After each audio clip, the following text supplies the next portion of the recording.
Hello mga day! Ngayon, samahan nyo naman ako dito sa aking mini studio at meron na naman tayong client. Ay mga day, huwag kalimutan ng safety. Dahil sa panahon ngayon, mahirap magkasakit. Lalo na kung allergy na yung pinag-uusapan dito day, chemical to. Sa 2 years natin pagiging nail tech day, pasalamat tayo at wala pa tayong contact dermatitis. At nagpabukla pala si client day, pero hindi niya sinabi or sinend kung ano yung ipapagawa niya. Siguro another surprise design na naman to day, abangan nyo. At nandito na nga ang ating client day. At ito daw ang kanyang design day. Ay bet, sobrang social naman nito.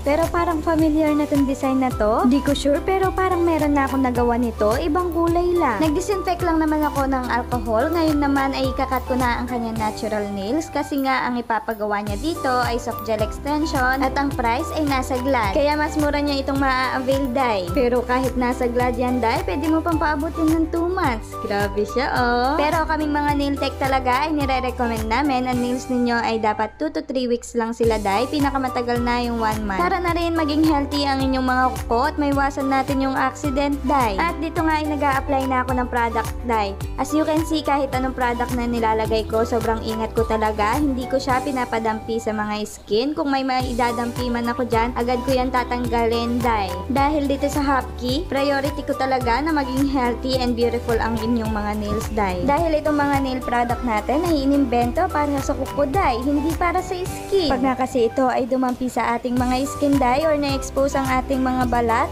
may tendency na magkaroon tayo ng allergic reaction, lalo na kapag ito ay tumatagal sa ating balat. Oh, bago ulit tayo maligaw day, ito na at nilalagay ko na yung soft gel tips niya. Dito nga ipag-apply ko sa kanyang soft gel tips.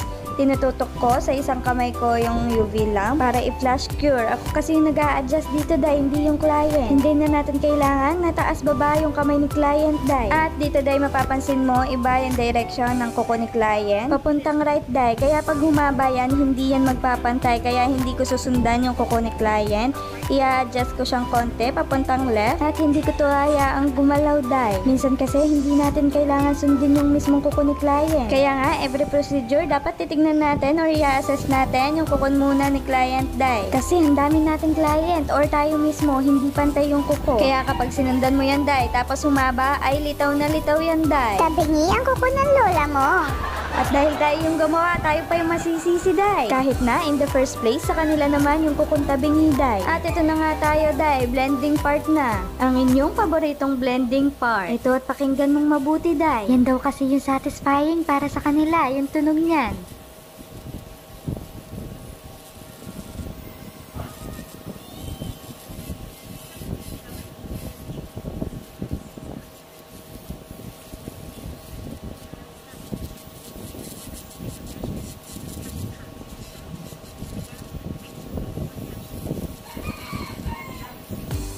Oh, ayan day tapos na, baka pwede na kaming mag-cut nito. Dito nga sa pag-cut, gusto daw niya yung dati niyang length. Kaya expected nyo na mawawala yung shape nito day. Kaya pagkatapos niyan ay mag-file lang ako para maibalik ko yung coffin shape niya. At yun na nga day, natapos ang lahat. Hindi ko na nakuhanan. Ito nga at nakapag-base color na ako. At dito, first base color pa lang yan day. At papatungan pa natin yan ng another layer ng ating base color. At nagmamadali yata kayo. Ito na day. O, tapos na yung pangalawang layer ng base color natin. O day, tinanong ko si client kung gusto na niya yung base color niya. Tanungin din natin minsan day, huwag tayong pala desisyon. Dito nga ay nakapag matte top coat na ako day para hindi dumikit ang ating chrome. Tapos dito ay nagmold lang ako ng solid gel. Siya lang naman ang magsisilbing 3D or emboss design natin dito. Kaya day, kung may nakikita man kayo mga emboss or 3D design sa mga ginagawa ko, mano-mano ko yung ginagawa. Uy, kala mo, mabilis lang no? Umaabot kaya ako ng 4 to 5 hours dyan day. Kaya nga tayo day, ay wala tayong magagawa. Dahil maghapong nakaupo, ang sakit na ng aking likod. Ay Jaja, maghunos dili ka. Huwag kang magkalat dito, ano ba?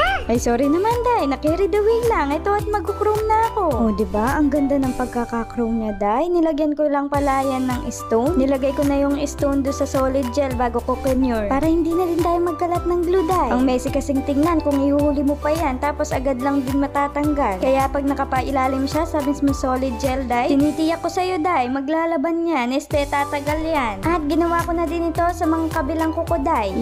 Bentang-benta talaga yung gold chrome natin. At hindi pala yan gold, Day. Isa yung champagne gold. Yung gold kasi ay ganitong tignan. At yan ay hindi gaanong masigla yung pagka-gold niya, Day. Sakto lang. Mga 18K, ganon. Jaja, nasasanla ba yan? Ay, Day, kung naisasanla yan, isinanla ko na kanina pa. Hindi ko na ilalagay sa kuko ng client ko. Jaja, hirap mo kabanding. O ikaw naman kasi, Day, di mo ayusin yung mga tanong mo. At pinag-iinit mo yung ulo ko. Alam mo namang hot na ako. Char! Ayun, at ginawa na naman akong katatawanan. Eto nga, tapos na tayo. I-clean up ko na lang. Pero kahit masakit na yung likod ko, Day, lilinisin ko pa din yan. Mas maganda kasi, Day, natanggalin na natin yung mga excess bago natin yan i-seal at i-top coat. At nang matapos na at pagkasakit-sakit na ng likod ko. At finally, natapos na nga natin at ito nga ang kanyang result.